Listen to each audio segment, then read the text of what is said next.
Mesdames et messieurs, à vos titres et qualités, le présent plan d'action, de contrôle et de gestion des ALPC 2024-2028 en RDC, qui sera validé dans les minutes qui suivent par l'autorité, est élaboré pour servir la continuité du plan d'action national 2022-2016 et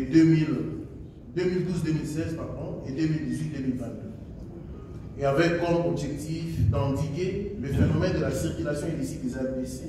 en renforçant les capacités étatiques en la matière, en garantissant un contrôle et une gestion des armes et munitions efficaces,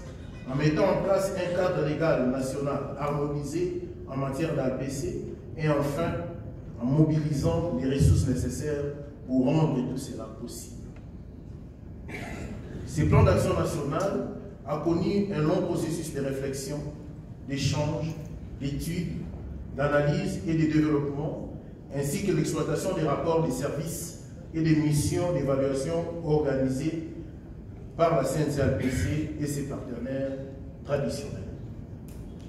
La collecte des données, les recommandations issues des ateliers et séminaires ont permis d'élaborer une stratégie consensuelle ayant abouti à la rédaction de ce troisième plan d'action national de contrôle et de gestion des RDC en RDC pour une durée de 5 ans. Pour ce faire, ce plan d'action national en RDC s'articule autour des 4 chapitres répartis comme suit. Chapitre 1, la circulation illicite des ALPC en RDC. Chapitre 2, stratégie étatique de lutte contre la prolifération des ALPC de 2008 à 2023. Chapitre 3, stratégie étatique de lutte contre la prolifération des ALPC de 2024 à 2028. Chapitre 4, enfin, planification de la stratégie étatique de lutte contre la prolifération des ALPC de 2024 à 2028. Le premier chapitre parle de la réalité contextuelle générale, démographique, géologique et géographique de la République démocratique du Congo, pour atterrir enfin dans l'histoire sécuritaire du pays dont le conflit armé commence depuis l'accession du pays à la souveraineté nationale et leurs corollaires, notamment la violence armée et la circulation illicite des ALPC. Cette situation a causé la perte en vie humaine de plus de 6 millions de personnes,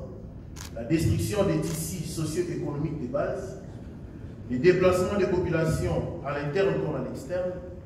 nuisant les efforts engagés par le gouvernement pour assurer à la promotion et à la reconstruction nationale ainsi que le bien-être du peuple congolais. Ce chapitre permet aussi de comprendre l'évolution de la situation sécuritaire du pays qui s'accommode avec les objectifs et les résultats entendus par ces plans d'action nationaux. Le deuxième chapitre traite de la stratégie étatique de lutte contre la prolifération des ALPC depuis 2028 à nos jours. Enfin, de ressortir les forces et les faiblesses connues par les 2 premiers plans d'action dans leur mise en œuvre, le chemin parcouru pour l'élaboration de ce document stratégique ainsi que la cohésion et l'implication de toutes les parties prenantes pour sa finalisation. Par ailleurs, ce chapitre nous permet aussi de mettre en place, entre autres, la méthodologie de son élaboration en passant par la prise en compte des recommandations des ateliers par les groupes de travail mis en place pour son élaboration. Le troisième chapitre est centré sur la stratégie étatique de lutte contre la prolifération des ALPC pour un quinquennat allant de 2024 à 2028 et se repose autour des 6 principaux piliers, à savoir le cadre légal, le développement institutionnel, la gestion des armes et munitions, le désarmement civil volontaire, l'implication du genre dans la lutte contre la prolifération des ALPC en RDC et enfin la recherche scientifique. Le dernier chapitre parle de la planification du plan d'action national de 2024 à 2028, dont la projection et sa mise en œuvre sur terrain avec des objectifs et actions à mener qui sont soutenu par un budget à la hauteur de 74 144 880 dollars américains, avec un chronogramme établi à cet effet. Et à la fin, une conclusion pour cette stratégie nationale de contrôle et de gestion des ALPC de 2024 à 2028, bien sûr, afin d'arriver à une réduction sensible de la violence armée en République démocratique du Congo. Excellence, Monsieur le vice-ministre de l'Intérieur, les représentants personnels du vice-premier ministre, ministre de l'Intérieur, honorables sénateurs de la Commission Défense et Sécurité, Monsieur le conseiller principal du chef de l'État, Monsieur le chef de la maison militaire, le chef de l'État ici représenté, Monsieur le chef d'état-major des FARDC ici représenté, Monsieur le commissaire général de la police nationale congolaise ici représenté,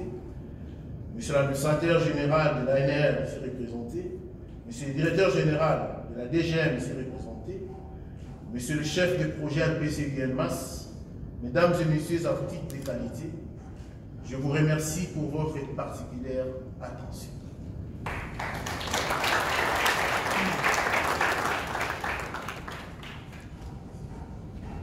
Merci beaucoup, le secrétaire permanent de la Commission nationale de contrôle des armées légères, pour cette belle intervention. Sans plus tarder, nous avons invité à présent le chef représentant de l'UNMAS ALPC. Monsieur Kebroadenant, vous avez la parole.